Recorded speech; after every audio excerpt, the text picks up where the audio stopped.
Hello प्रियो, importance classical Indian history जी के संबंधित क्वेश्चन चल देखते हैं। आज के इंपॉर्टेंट क्वेश्चन दोस्तों, पहला प्रश्न इस प्रकार है, निम्नलिखित में से किस शातवाहन या शातकर्णी शासक ने शक शासकों से मालवा को पुनः प्राप्त किया?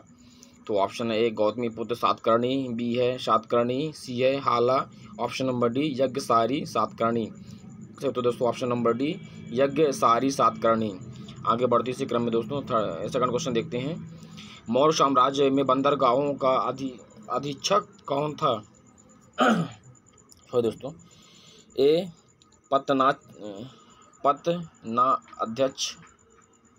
पत्तनाध्यक्ष, बी है मानाध्यक्ष, सी कोषाध्यक्ष, ऑप्शन नंबर डी है गणिकाध्यक्ष। तो सही तो दोस्तों हो जाएगा ऑप्शन नंबर ए पट्टनाध्यक्ष। आगे बढ़ते हैं इसी क्रम में दोस्तों थर्ड क्वेश्चन देखते हैं। कौन सा गुप्त सम्राट एक कुशल वीणा वादक था? वीणा वादक कौन से गुप्त सम्राट थे? तो ऑप्शन है A Shrigupta, B Samudragupta, option number C Chandragupta प्रथम, ऑप्शन नंबर डी कुमारगुप्त प्रथम। तो इसका राइट आंसर दोस्तों हो जाएगा ऑप्शन नंबर बी समुद्रगुप्त। गुप्त सम्राट के एक कुशल वीणा वादक सम्राट थे। आगे इसी क्रम में दोस्तों बढ़ते हैं चौथे क्वेश्चन के। प्राचीन हिंदू ग्रंथों में यवन प्रिया निम्नलिखित में से किसको संदर्भित करता है? तो ऑप्शन ए काली मिर्ची, बी लौंग, सी है रेशम, ऑप्शन नंबर डी मलमल। तो दोस्तों ऑप्शन नंबर ए पेपर।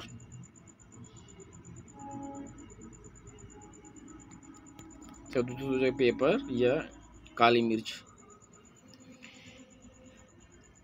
एक ही है। इंग्लिश में पेपर बोलते हैं, काली मिर्च हिंदी में। तो इसमें एक में हिंदी में और एक में उसका वो है। तो दोस्तों ये पेपर, ये काली मिर्च। आगे बढ़ती इसी क्रम में दोस्तों पांचवें क्वेश्चन की ओर। खारवेल जिसने जैन भिक्षुओं के लिए उदयगिरी में गुफाओं का निर्माण कराया, वह किस वंश का शासक था? तो option A Chedi, B Satavahana, option number C Shunga, option number D Nanda. तो सही तो दोस्तों हो जाएगा ऑप्शन नंबर ए चेती वंश का शासक था। आगे बढ़ती इसी क्रम दोस्तों छठवें क्वेश्चन की ओर। किस राजा को कविराज या कवियों के राजा की उपाधि प्राप्त है? कवियों के राजा की उपाधि प्राप्त है। तो ऑप्शन है ए चंद्रगुप्त मौर्य, बी है Samudragupta, option number C Skandagupta, option number D Ashok. तो दोस्तों जो ऑप्शन नंबर बी समुद्रगुप्त को कविराज या कवियों का राजा की उपाधियों से प्राप्त है।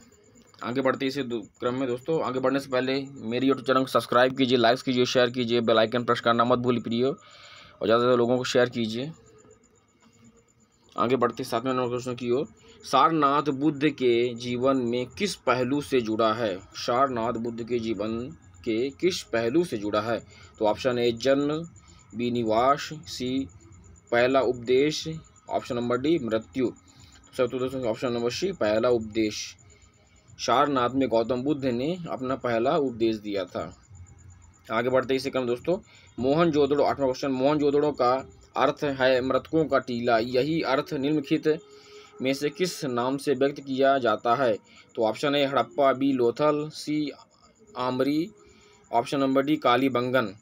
तो दोस्तों जो ऑप्शन नंबर बी लोथल। आगे बढ़ती इसी क्रम दोस्तों नौवां क्वेश्चन की ओर। मौर्य साम्राज्य के तत्काल उत्तराधिकारी कौन थे? तो option A Pandya, B Kushan, option number C Nanda, option number D Shunga. तो सही तो दोस्तों हो जाएगा option number D option number D Shunga. थोड़ा सा इसमें शुंग शब्दों का थोड़ा सा मिश है, शुंग। आगे बढ़ते इसी क्रम दोस्तों 10वें क्वेश्चन की ओर। आज का आखिरी क्वेश्चन। गुप्त युग में बलाधिकरण का सही पद क्या था? तो ऑप्शन ए सेना प्रमुख, बी राज्य पुलिस विभाग का प्रमुख, ऑप्शन नंबर सी घुड़सवार सेना का प्रमुख, ऑप्शन नंबर डी खुफिया प्रमुख। तो इसका राइट आंसर हो जाएगा दोस्तों ऑप्शन नंबर ए सेना प्रमुख। इसी प्रकार और क्वेश्चनों के लिए दोस्तों ज़्यादा से ज़्यादा कमेंट्स कीजिए। मेरे दोस्तों यूट्यूब चैनल को सब्सक्राइब कीजिए, लाइक कीजिए, शेयर कीजिए, बेल आइकन प्रेस करना मत भूलिए और अपना ख्याल रखिए।